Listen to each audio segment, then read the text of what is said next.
Okay, down to part 4. I'm going to try and get one of these done a day. That way I kind of draw it out more so I can get more enjoyment, I guess, out of it. And then you guys can get, more enjoyment out of that. And I don't bombard y'all with videos like I did before, I think in the last book when it came out. Because I think I bombarded y'all with videos. And I know that's not fun because you guys want to be able to enjoy the videos. So I'm going to space it out. Like one a day. Late night tea party. Grisha went to the greenhouse ahead of us to prepare some tea. The building was used quite regularly during the blizzard-heavy winter when everyone gathered to socialize. My retainers had advised me to leave later than I normally would to account for the time Handler would need to get changed. Let us go, Lady Rosemine, Daniel said as I exited my room. He and Judith were going to be guarding me. Are you not going to use your high beast? I reached down to grab my face down as I normally would, then stopped. Oh, not her high beast one too! Right. Is something the matter? Judith asked, looking at me curiously. Her eyes widened when I explained the fear I'd developed since the battle. And that you should have also said that's why I stood up when I did during the feast yesterday. Because then they would understand, oh, that's what was going on.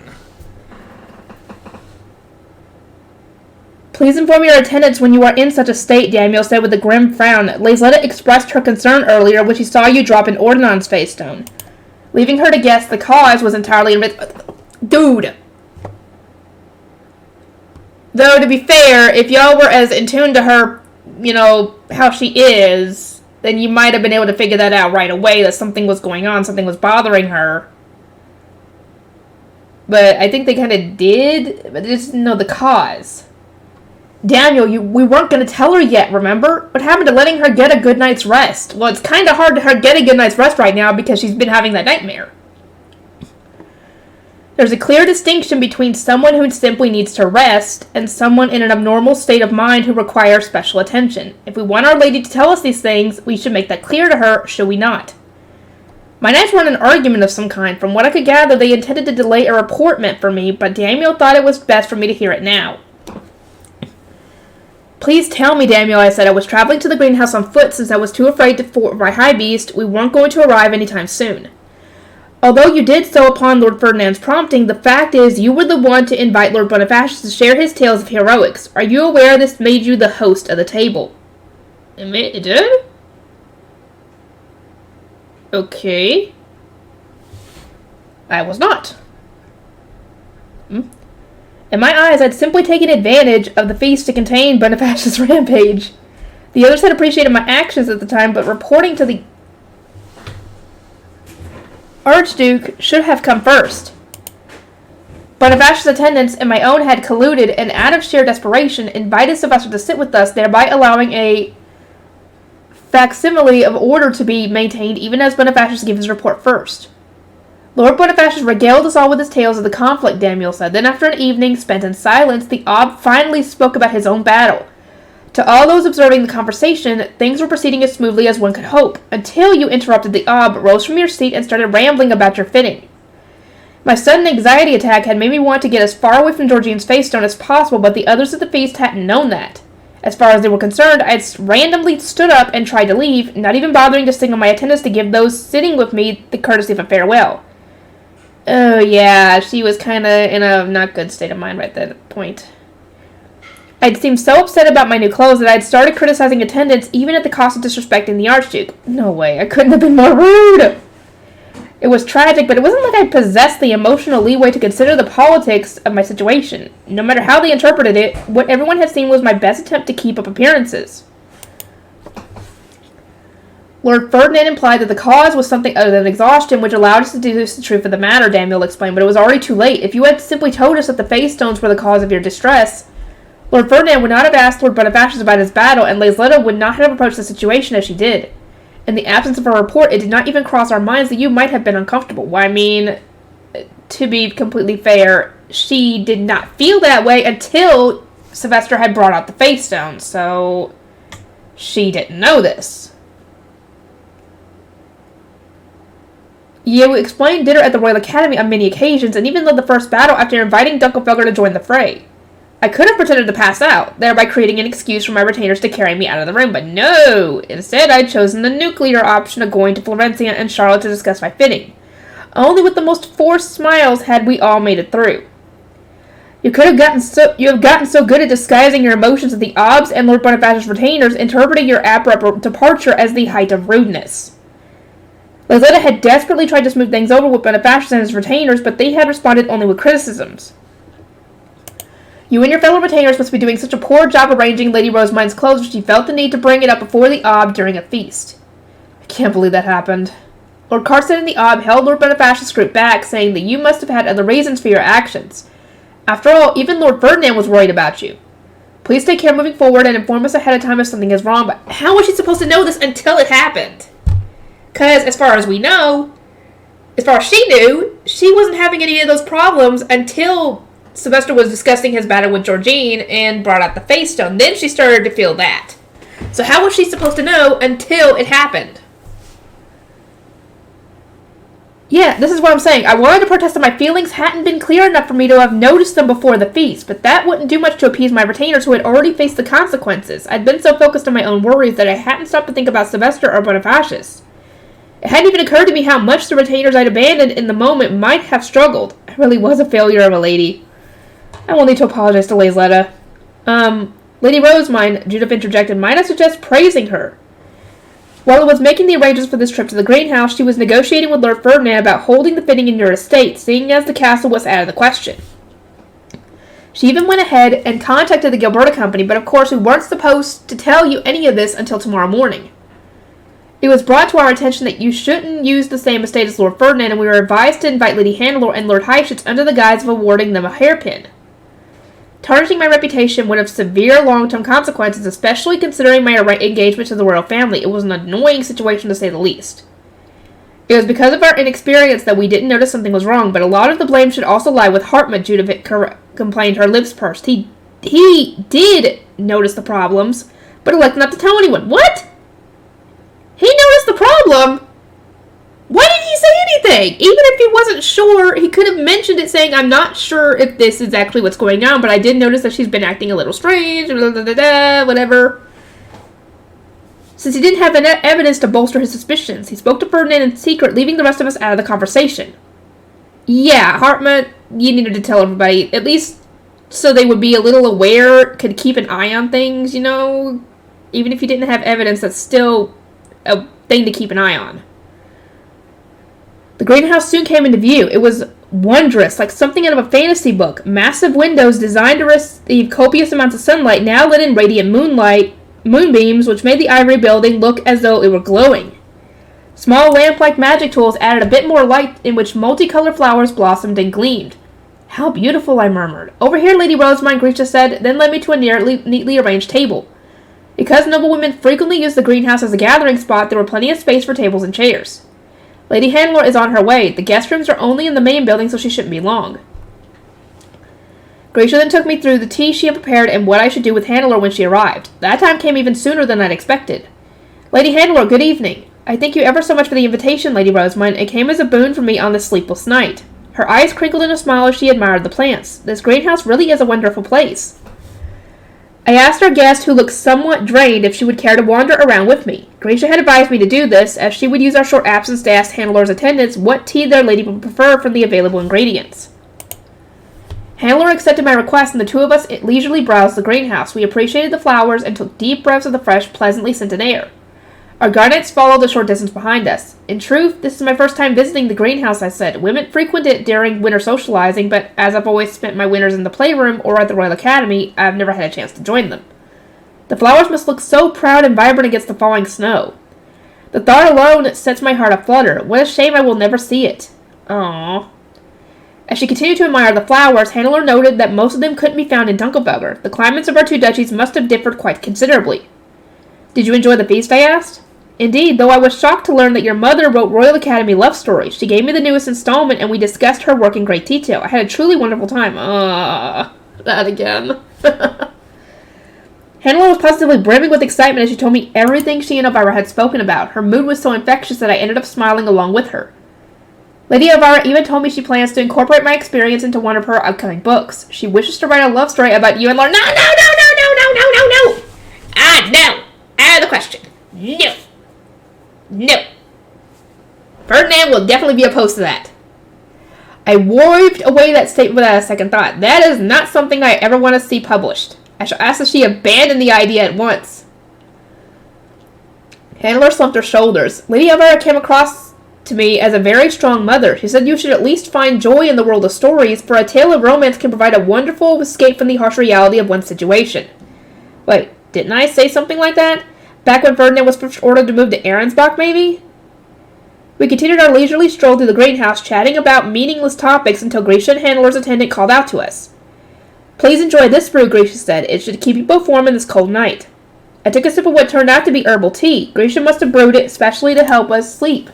She even added some honey to help it go down smoothly. I took a massive gulp and enjoyed the warmth of the drink flowing through me. I must have been colder than I thought. Lady Handler, if you would... I didn't want our retainers to hear what I was going to say next, so I arranged the preparations for a sound blocker. Once my conversation partner had accepted it, I wasted no time getting to the heart of the matter. I truly am sorry about this.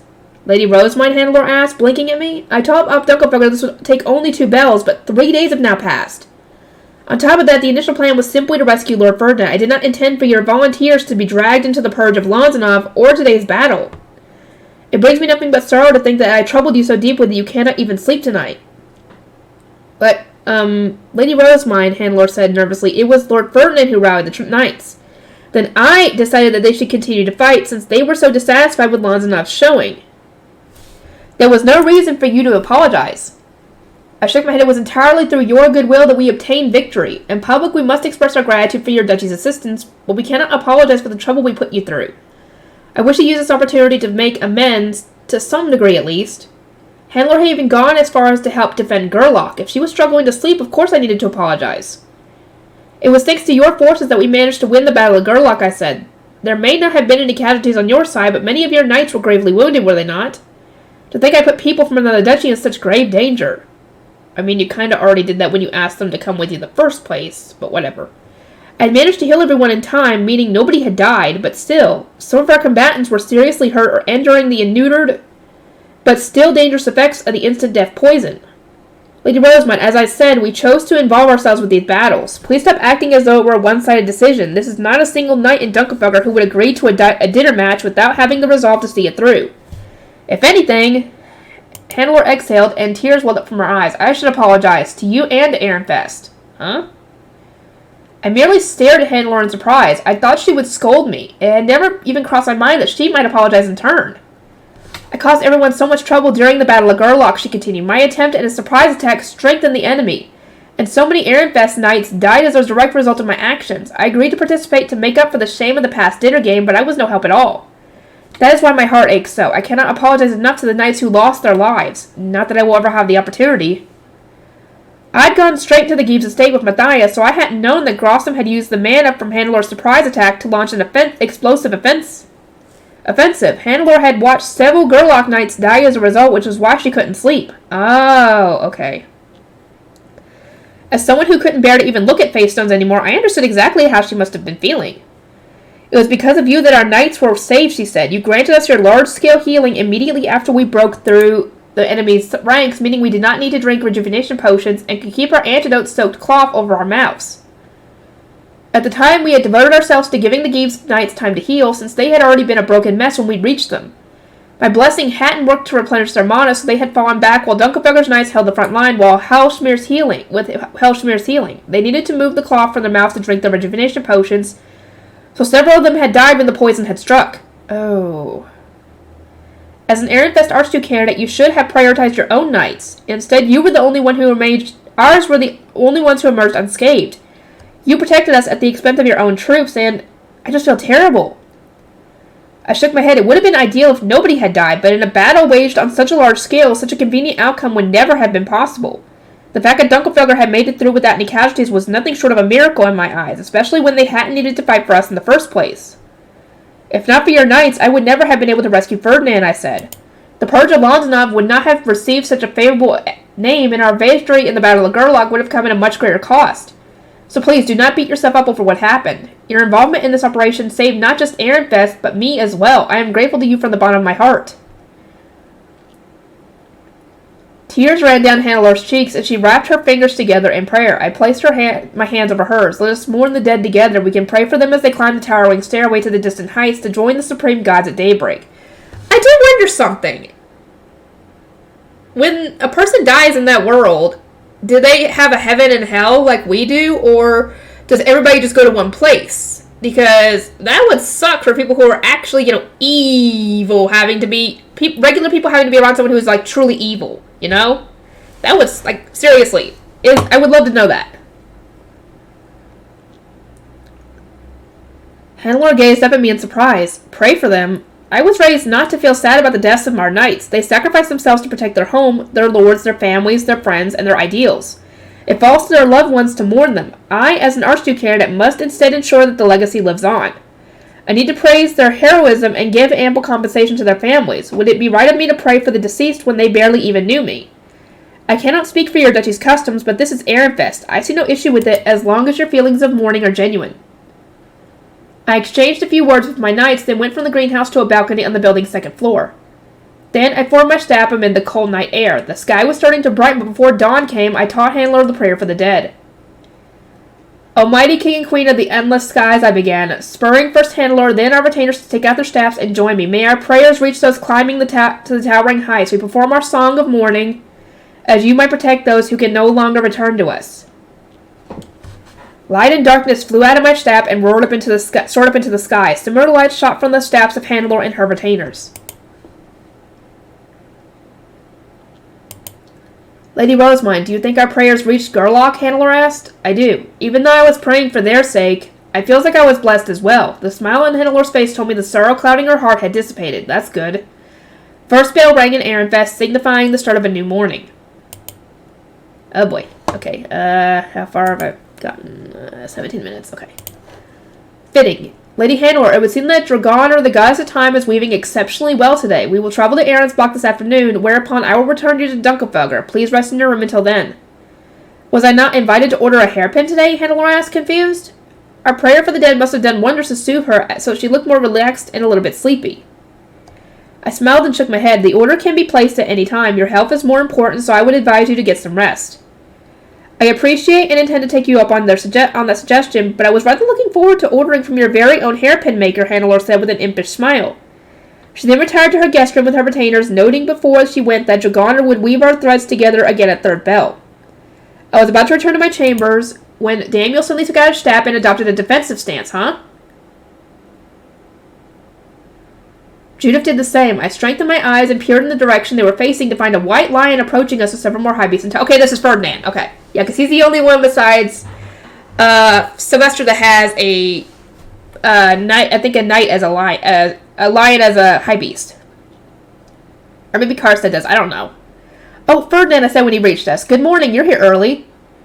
He landed on the balcony with an intense grimace, then dismounted and eyed us all carefully. I detected an immense burst of mana and thought it might be an ambush at dawn, when the night watch would be most exhausted, but I suppose you were the cause. Of course. Oh, boy. I was grieving the dead with Lady Hannelor. Those who gave their lives in Ilgner, Gerlach, and the city of Ehrenfest are climbing the stairway to the supreme gods as we speak. Did not intend to wake you. Sorry.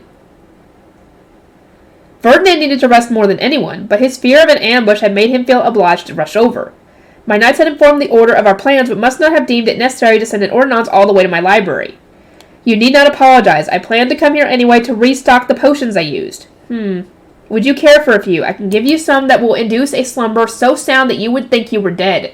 You would not even dream. Oh! Yeah, she needs that. She definitely needs that. They are fairly valuable for when one does not have time to rest properly. A dreamless sleep does sound appealing, but considering the very legitimate risk that I might spend another 2 days unconscious, I am strangely hesitant to try.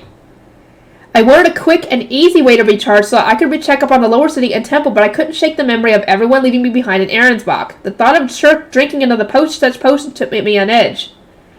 You will wake up whenever you want to or not, Ferdinand assured me. Do not forget you have a meeting with the Gilberta Company at third bell. Do you really intend to greet the seamstress in your library while looking so blatantly exhausted?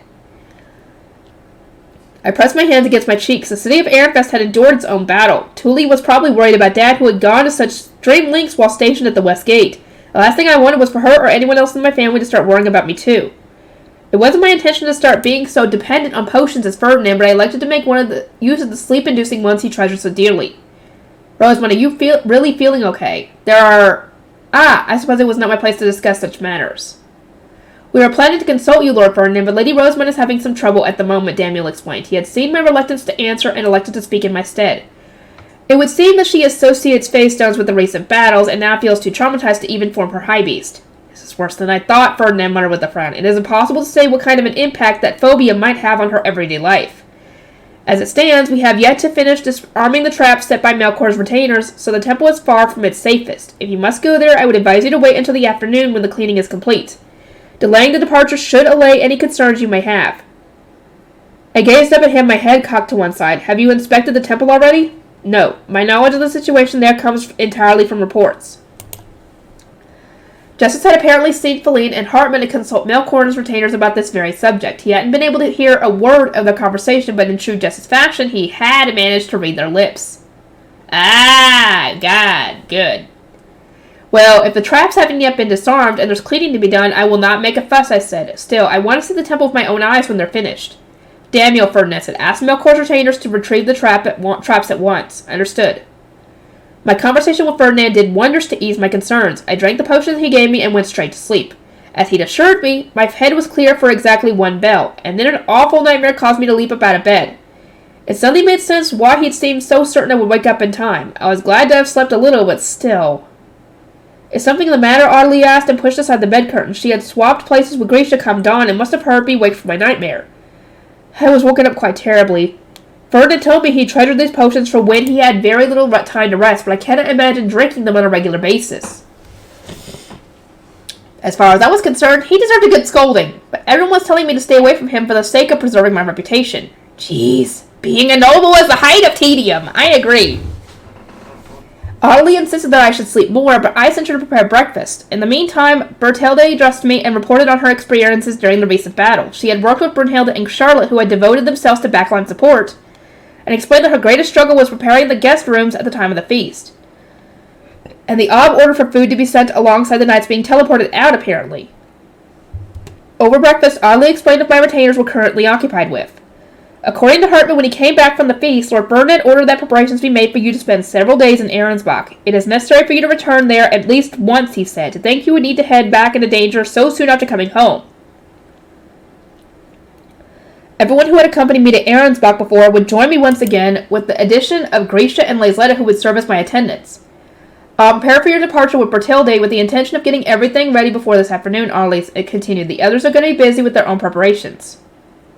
Berthilde held out the newest Ehrenfest books. Please read these while we arrange a carriage to take you to your library. Grisha and Lazletta prepared a book you have yet to read, while Lady Elvira said she would make as many as possible before you are wed. Ah! There were two books, both of which had been printed while I was gone for the winter. I had spent so much of my time preparing for battle that I had yet to read them, so I gave Berthilde my thanks and got straight to work rectifying that. A good story was the best way to escape terrifying thoughts. Ah, there you are. Your visitors from the Gilberta Company are waiting. At third bell, I climbed into a carriage with Hannelore and Heifetz, and we made our way to my library. Carriages were always used when visiting a noble's estate unless one didn't want to be noticed or was very close friends with the noble in question. We had guests with us, which is why we had elected not to use our hobbies, and also you kind of have an issue with that as well at the moment. Let us go, Heifetz, Ferdinand said upon our arrival. Right, if you will excuse us, Lady Hannelore, have fun shopping!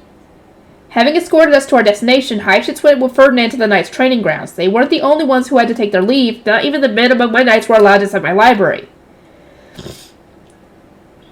An unmarried woman could never entertain male company while her clothes were being fitted, or so I was told. Ferdinand, his retainers, and the Dunkelberger men climbed back into the carriages we had ridden here and returned to the castle. Even Losfam went with them, I said. Does he intend to train with the knights? I very much doubt it. He must likely be preparing tea and such for our guests, Lenore said with a giggle. Then she gestured me into the library. Lady Rosamund, Lady Hannelore, welcome. Lazletta and Grisha started guiding us at once. The seamstresses were gathered and waiting our arrival. The estate's parlor was full of cloth, and several women were kneeling inside. Tully was among them. I already knew she'd evacuated to the library before the fighting had started, but seeing that she was safe still came as a huge relief. I am here today with Lady Hannelore, an Archduke candidate from Dunkelfelger, and a very dear friend of mine, I said. If not for her duchy's support, Ehrenfest might have lost its battles. I realized this would not be enough to express the true depth of our gratitude, but I wish to give her a hairpin of the very best quality. Tuli, I must ask that you make it for her. As you wish, Lady Rosemine, Tuli replied. Her expression brightened when she met my eye. She must have been glad that I was safe, too. Do you recall the previous order you took for Dunkelfelger? That hairpin was for Lady Hannelore's older brother. I remember it well. The design was a sight to behold. Back then, Lestela had provided a sketch of a rare flower. Tuli thought back to it, but only for a moment. Then she started asking Hannelore detailed questions about her tastes. I suppose I should request the divine colors of winter so that I can wear it at the Royal Academy. Hannelore mused. As for the design, this is quite the bind. The hairpin my brother gave his fiancée was wonderful, but so is the one Lady Rosemine tends to wear. As you are such good friends with Lady Rosemine, might I suggest a hairpin similar to hers, Tuli said, then the two of you can match.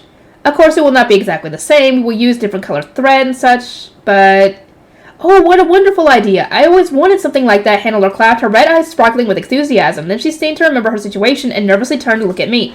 That is, unless you disapprove, Lady Rosemine. Perish the thought! I am entirely on board with that idea. Tuli already knows what hairpins suit me well. You should speak with her to iron out the details for yours. Having entrusted the hairpin to Tuli, I went over to the enthused seamstresses. Gracia and Lisletta removed my clothes, leaving me in my underwear. We must have everything done in time for the Archduke conference, but please be aware that Lady Rosemine is still very tired, Lisletta warned the others. We will strive to finish as quickly as we can, Karina replied. The seamstresses dressed me in unfinished clothes, made a few adjustments, then swapped out the garments and repeated the process. This continued for some time until Karina spoke again. The seamstresses of the Archducal family who could not be here today asked us to perform these fitting for them. It would seem that other clothes are going to be made with these as a base. For obvious reasons, we hadn't been able to call the Archducal seamstresses here at such short notice. Moreover, while the Gilberta Company was taking care of today's fittings, some of these outfits were being made in other workshops. My sudden, unexpected growth spurt had put them all in such a bind, and now my return to Ahrensbach had given them even less time to work with. It saddened me to think I was causing the seamstresses so much trouble, but considering that the alternative was not having any clothes to wear, I wanted them to continue working hard. I must be troubling everyone with how little time I can stay here in Ehrenfest, I said. You need not worry about that, Karina replied. We are being paid extra for the urgency of your orders. There was a merchant-like glint in her eyes that reminded me of Benno and immediately brought a smile to my face. Please be sure to make them as exceptional as you can. After all, I'm going to be wearing them in the presence of royalty. Understood. We will make them the greatest you have ever seen, Karina said. Her silvery eyes were normally so calm and gentle, but now they held the determination of someone with a clear goal in mind. She really was Benno's younger sister. As the fitting continued, I couldn't help but wish that Benno, Lutz, and the others were here. I intended to check on Hannelore and saw that she was looking right at me. Tuli was busy searching through the threads she had brought, trying to decide which would suit her new customer best. Have you placed your order, Lady Hannelore? I asked. Indeed. That said, you certainly are ordering a lot of clothes at once. Many of them are of a style I do not even recognize. Yes, we are combining cloth dyed in Ehrenfest new fashion with the much thinner variety from Ahrensbach that Ferdinand sent me. I pinched up one of my skirts to show some of the thin cloth I was referring to. Well, veils are not commonly worn here in Ehrenfest. Hannelore placed a hand on her cheek and gave me a curious look. Lady Rosemine, there is something on my mind that has been bothering me greatly. I wish to ask you a question, but if you consider it improper or rude, I will not press you to answer. May I? Of course. As it stands, it seems to me that you have several options for your future. An Ehrenfest Archduke candidate, the next Ob Ehrensbach, or even a Zent candidate. Do you know which path you intend to choose? In truth, it wasn't something I really considered. I paused and thought, then said, Lady Hannelore, I do not have any options at all. I dyed Ehrensbach's foundation, but that didn't mean I was a true Ob. I was underage, first of all, and the king had yet to give me his approval. As for being a Zent candidate, my book of Bessenora was too incomplete for me to deserve the position. By the process of elimination, I was an Ehrenfest Archduke candidate and nothing else. I have always looked up to you, Hannelore told me. You have to endure so much of the Royal Academy because of your young appearance, but you did not let it hold you back. You flatly refused my brother's demands despite his status as a Greater Duchy's Archduke candidate, expressed yourself clearly to Prince Anastasius, and forced a path according to your own wishes. I sincerely mean it when I say that you had dazzled me with your brilliance. To someone who had spent so much of her time at the Academy warily observing others and trying not to be scolded, I'd come across as quite the heroine. As an Archduke candidate through and through, Hannelore must not have been paying any attention to the commoner seamstresses, but I could see that Tuli was listening. She and the rest of the Gilberta Company were family to me, and it concerned me to think that they might react to what was being said. Lady Hannelore, it's fine for you to be curious, but this really isn't a good time. Of course, my silent pleas did nothing to stop her. She continued to discuss my antics without a care in the world. You shone like a future Zent when you invited Dunkelfegger to true dinner and appeared at our country gate, Hannelore continued. Then you died Arensbach's foundation and fought to save its nobles from Londenov, even when it would have been so easy for you to abandon them. Here in Ehrenfest, however, you have merely accepted your engagement and the distance it will put between you and Lord Ferdinand. It seems strange, does it not? You are most honestly an Archduke candidate, but for as long as we've been here, you have seemed the least like your true self. A cold sweat ran down my back as Hannelore approached me. I was watching Tully out of the corner of my eye. Her expression betrayed concern and a demand to know what was going on. There is still time, Hannelore continued. You can still make it. What are you referring? The formal announcement will not be made until the Archduke conference. If you so wish, let us make you an Ob or the Zent before then. I will do everything I can to support you. Oh, fuck!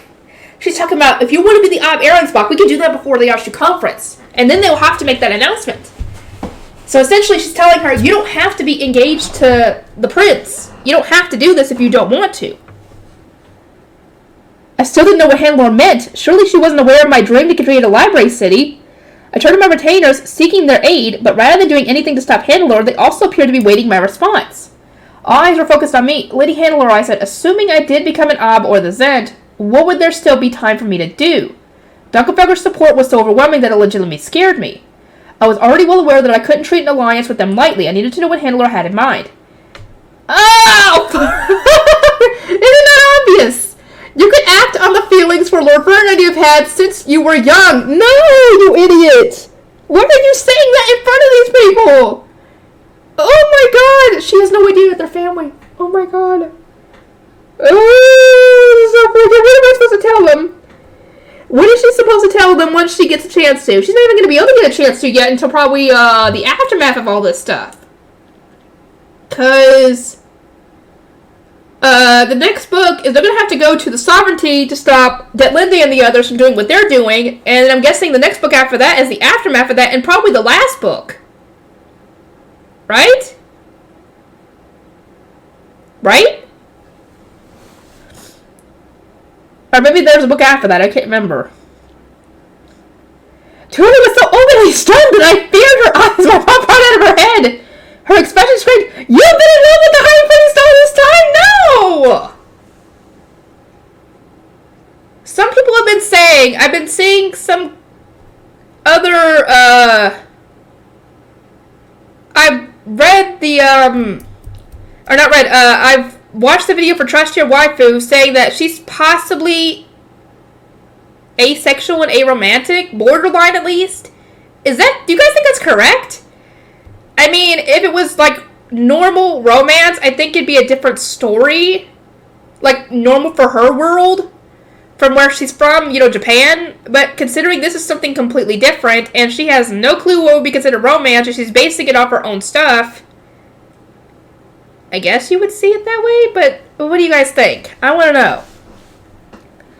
Karina kept fitting my clothes, but her smirk spoke for her. Oh my, I suppose you are at that age now. I seldom cared when nobles misunderstood things about me, but this was unbearable. Please stop, you're saying all this in front of my family. Look at Tilly's face. You're like, what the fuck? Poor Rose Mudge. She's like, what the fuck are you saying? Lady Hannelore, I exclaimed. Wait just a moment. Please take a deep breath and calm down. I am not in love with... You need not hide your true feelings. Not from me. You told me before that you were in love with someone other than your fiancé, did you not? Someone who has been with you since you were a child, who has guided you on your path, and who has always supported you. Oh, right. I guess I did say something like that, but that doesn't make the timing of this outburst any better. Hannelore continued, Lord Wilfrid told me that nobody matched those criteria better than Lord Ferdinand, unless you mean to tell me there is someone else. This is bad. I was thinking about Fran and Lutz when I said all that, but when it comes to nobles, Ferdinand is the only one who fits the bill. Of course people think I'm in love with him. No! Oh my god! Why did you tell her all that? You could have just said, I don't have anybody in mind. I don't have any real type that I'm into? Oh my god. Hindsight is 20/20 on this one.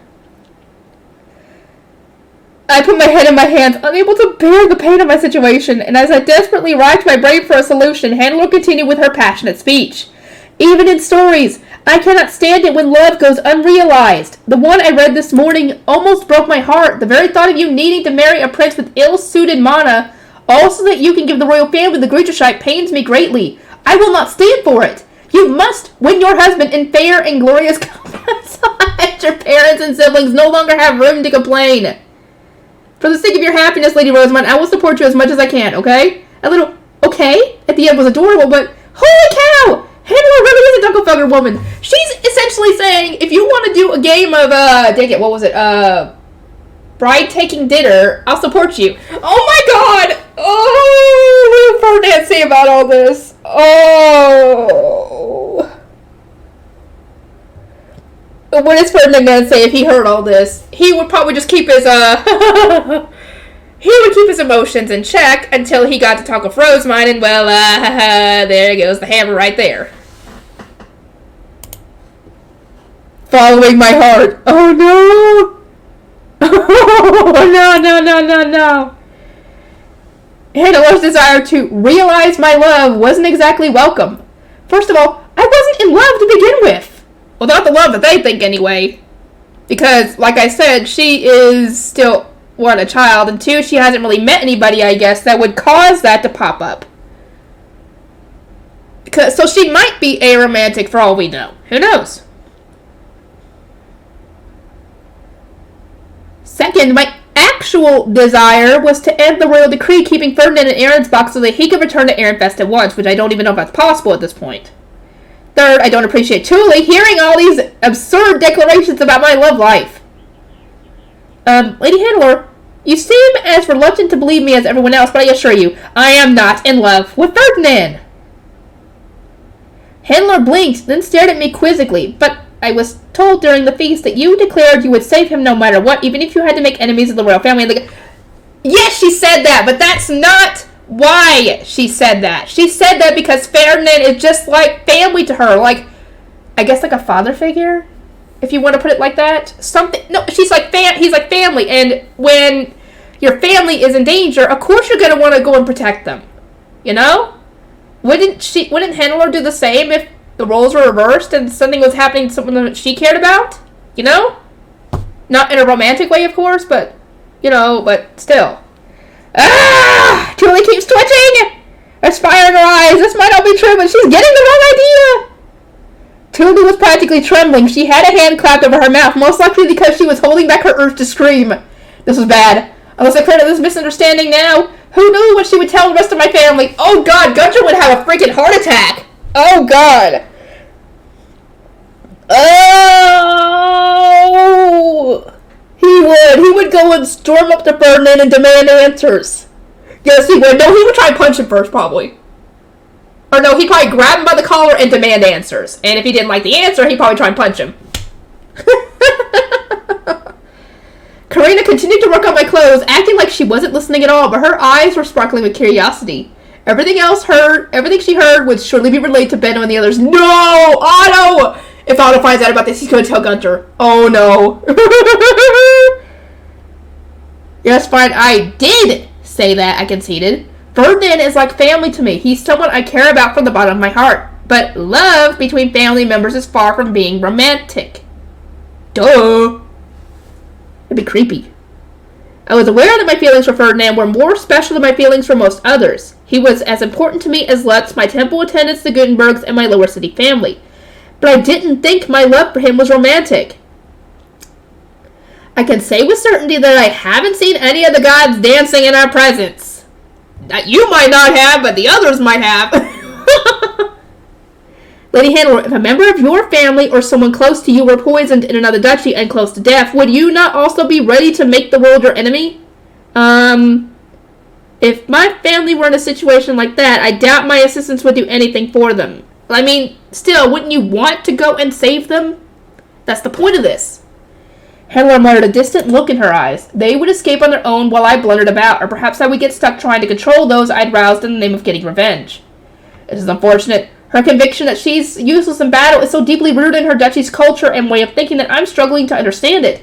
I cannot speak for you, but I would do whatever it took to protect those I care about, I said. That has always been the case for me. I will rush to their rescue whenever they are in danger. There is no romantic love involved. Thank you. Okay, Tula gave me a look as though she understood. I hope so. I hope so. Was she accepting that I wasn't in love or agreeing that I really would go on a rampage for the sake of my family? Yeah, I think the latter. I think the latter would be more the case in this situation. In that case, what is Lord Ferdinand to you? Handler asked. Could you really not imagine being married to him? I tried to picture having Ferdinand as a husband. I'd already done it with 2 other men I didn't love, Wilfrid and Prince Sigiswald, so it seemed reasonably harmless. Wait. Now that I think about it, isn't Ferdinand a major catch? Well, duh! Of course he is! Have you not seen all the women swooning for Ferdinand this whole time? Hello? I mean, well, for one, Ferdinand's got a ton of mana. He's probably the closest person to you when it comes to mana capacity, so you would probably possibly, once you became an adult, you might possibly catch up to him when it comes to mana capacity, because as far as I know, I think he has the most mana in Ironfest from what I heard. 3, he knows you the best out of everybody. He even knows you. 4, he knows your past, that you're not from this world. 5, he knows your health better than anyone too, so it'd be better to have him around too. I mean, hello, I think he would be the best match, to be honest. Not even counting the whole romance stuff. Well, there might not be any love between us, but if we were to speak purely in terms of a political marriage, I might say that Ferdinand is my ideal partner. He owns many books, he gave me a library of my own, we are close enough that I can feel at ease with him, and since he served as my doctor for such a long time, he understands my health needs all too well. He is competent, reliable, and always there for me when I am uneasy or alone. Simply speaking with him calms me down. No? Lady Rosemine, is that not exactly how one would describe being in love? No, not really. Because usually when you think of someone being in love, you would think that, you feel happy being around them. You feel like you have butterflies in your stomach. Your heart beats more when you're around them. Like, I don't even know how to describe being in love because I don't even know if oh God, I don't even know if I've been in love. Oh God, it's a good thing my relationship ended then. Or rather, you enjoy being around them, I guess is another way to put it. Handler asked, looking sincerely puzzled. My retainers were all wearing the same expression, which made me think. From a noble's perspective, maybe familial and romantic love were the same? I don't know about that.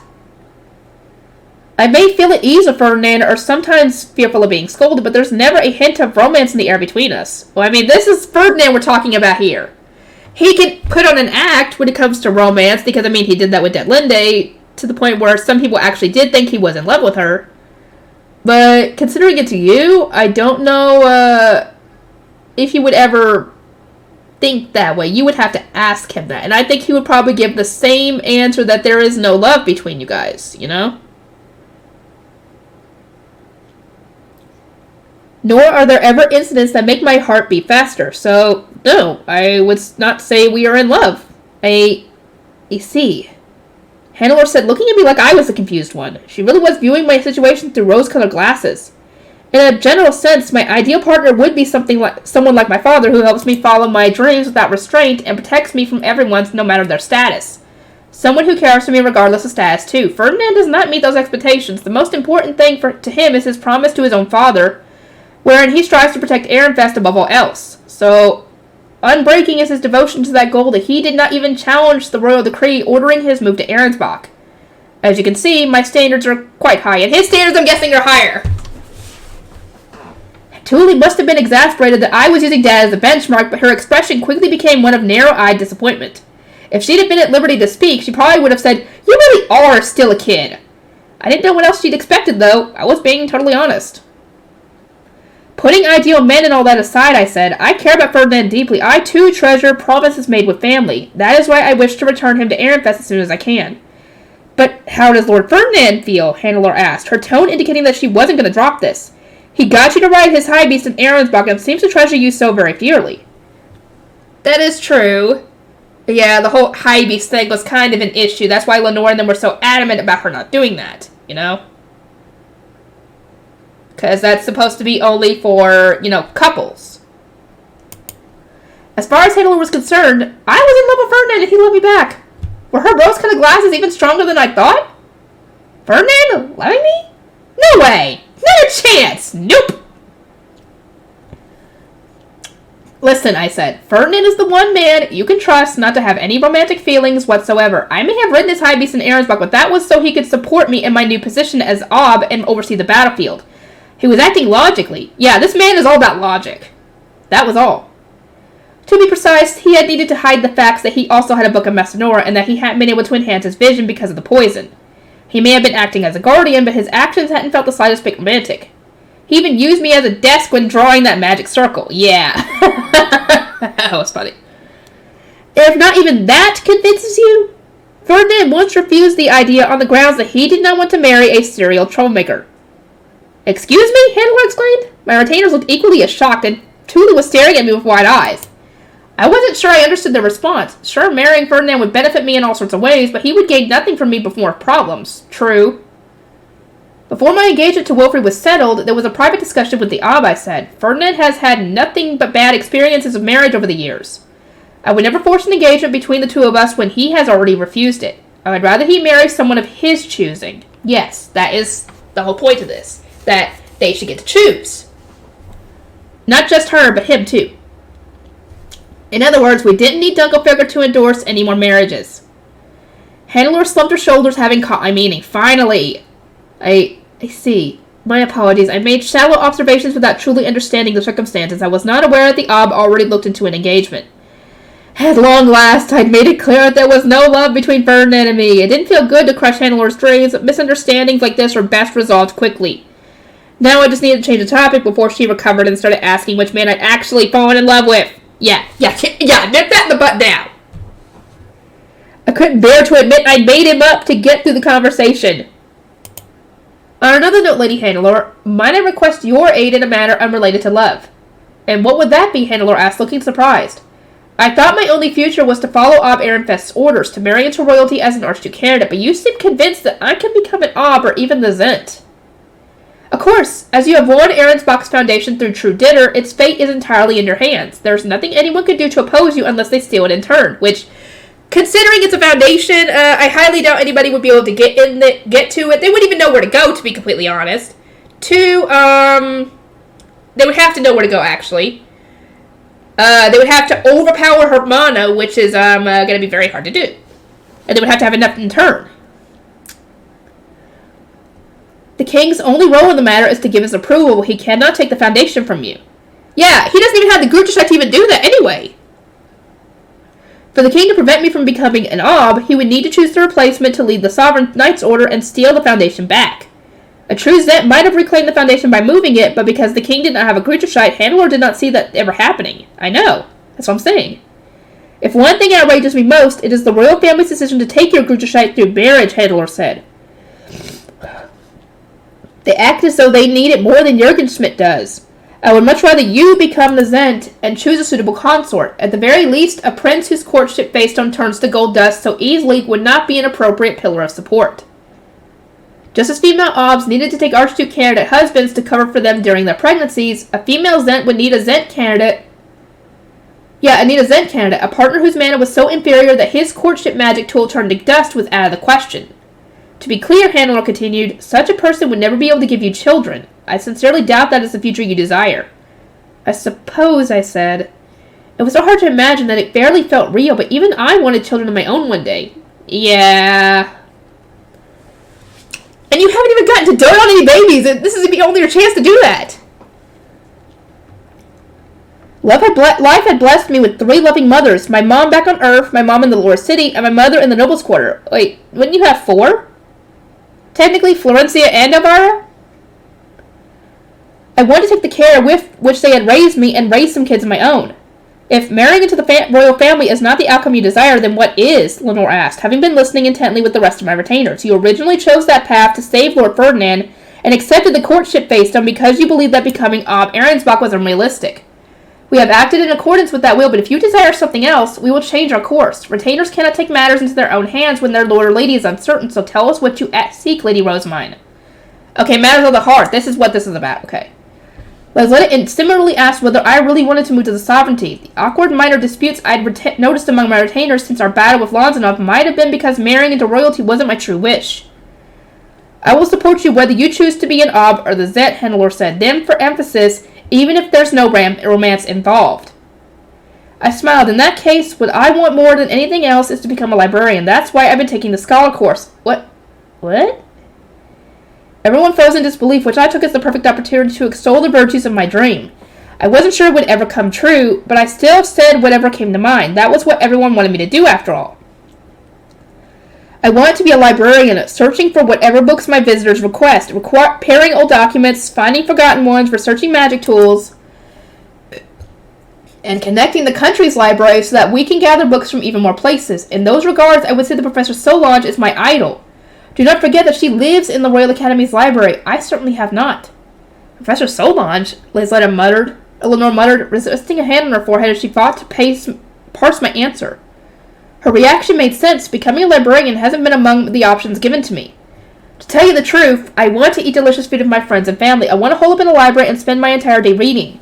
Then, after finishing all my favorite books, I'd wander around other libraries in search of new ones. I want to do the bare minimum that my social status requires of me and devote the rest of my time to being a librarian, cultivating a collection that everyone can enjoy. I would raise literacy rates across the board, encourage more people to write books of their own, and make reading into a hobby for nobles and commoners both. Tuli squinted at me as if she wanted to shout, "Come on! Have you really not changed in the slightest?" Nope, she has not. Once again, I was only telling the truth. There wasn't all that much I could do when the entire country was hanging in the balance, and disobeying orders could result in my immediate execution. On top of that, I was needing to manage so many annoying little tasks that collectively made my life even harder. But even then, a single desire dominated my thoughts.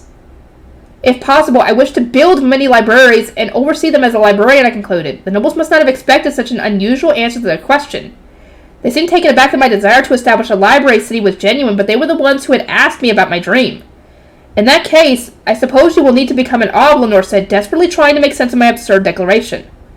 I placed a hand on my cheek. It does not matter to me whether I am an Ob or the Zet. The one minor difference it will make is whether I create a library city or a library country. That is not minor at all! To spread the joy of reading to commoners, it would make more sense for me to become an Ob, I mused, but being the Zet would put me in a better position to create my interduchy library network. I could place teleporters like the ones in the country gates in each library to make it easier to travel between them. Teleporters seemed to be the simplest way of establishing a library network, but only the Zet could place interduchy teleporters. It was better to have too many than not enough, as the old adage went, so maybe a library country really was best. You know, I'm starting to think that marrying Prince Citruswald isn't such a bad idea after all. Being able to do whatever I want as a member of royalty sounds very convenient. I'm guessing you wouldn't be able to do anything you wanted. You would probably be restricted, considering you'd be his third wife. He said something about me being a third wife for political reasons, and as I understand it, third wives have the least to do when it comes to official duties and socializing. I mean, true. The marriage should prove to be the best approach for advancing my library scheme. I'd managed to find positives in all three of my conceivable futures, and my mood started to brighten. You might want to ask Ferdinand about this. I was the one with the Book of Messinora. Making my library network was going to be in the cards no matter which man I chose to marry.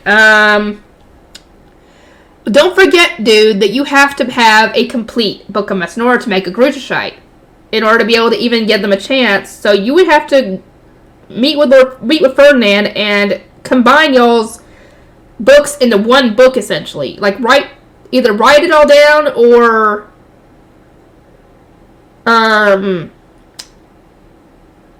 somehow cut. Oh, I've got an idea. Wouldn't she be able to use that copy and paste, or cut and paste, it was copy and place. Her copy and place spell, quote unquote, on her Fey paper to be able to put all that stuff on there easier. She could do that and make a magic tool out of it for whoever she decides to give it to. I started to rant about Operation Countrywide Book Collection as I'd done with Ferdinand. This reminds me. When I told Ferdinand about my dream, he said that I could transform Aaron's box, since the royals were going to tear it apart for treason anyway. He also advised me against becoming the Zent, which made sense at the time, but shouldn't I secure as much power as I can to expand my library? Well, I mean, you could do that if you work together with the royal family as an Ob. I mean, hello. I turned to Lenore, who was the most aristocratic of everyone in my retinue, and retainers would rather serve the Zent than an Ob, would they not? Lenore looked around at everyone, then smiled. It would seem that Lord Ferdinand was correct in his assertion. I'm not sure I understand. How can an Ob be better than a Zent? Lenore made eye contact with Hannelore, who nodded and gently took my hands. Lady Rosemont, I am now certain that marrying Lord Ferdinand is the best course of action for you. You come again? I thought I just made it clear that he doesn't want to marry me. Hello? Did you not remember the royal decree that he had to do to go into Ironsbuck in the first place? Wasn't he supposed to, what? Either marry Linde specifically, or marry whoever was supposed to be the next Ob. Or maybe it was specifically to marry Linde, I can't remember. Hannelore agreed with me a moment ago, didn't she? I don't think it's about romance at this point. I think it's just, to realize your dream. How come she's pairing me with Ferdinand again? She doesn't even seem to be wearing her rose-colored glasses this time. How? Her expression couldn't be more severe. Perhaps his feelings have changed since your initial engagement to Lord Wolfried, Hannelore noted. Furthermore, the potential for romantic love aside, is he not still near and dear to your heart? You can personally ensure that he finds happiness, Lady Rosemont. It appears to me that even if there is no romantic feelings involved, Lord Ferdinand treasures you in return. You have a high chance of victory. Lenore, did you really need to chime in? And what did you mean by that last remark? She continued, you might not be in love with Lord Ferdinand, and you might not consider him your ideal man, but he's the best political partner you could ask for, is he not? Yeah, he's definitely got a ton more mana than Sigiswell, that's for sure. There was an intensely serious look in her eyes. I noted Lenore was repeating one of my earlier remarks, and it seemed much too shameless to change my stance for the sake of an argument. Hannelore smiled. In that case, let us work out how we can motivate him to agree to a political marriage. If you really do consider him part of your family, then it should not be too much of a stretch for you to see him as your husband, okay? Was that another cutesy okay? Well, I won't let it distract me. Husbands and family members are not the same.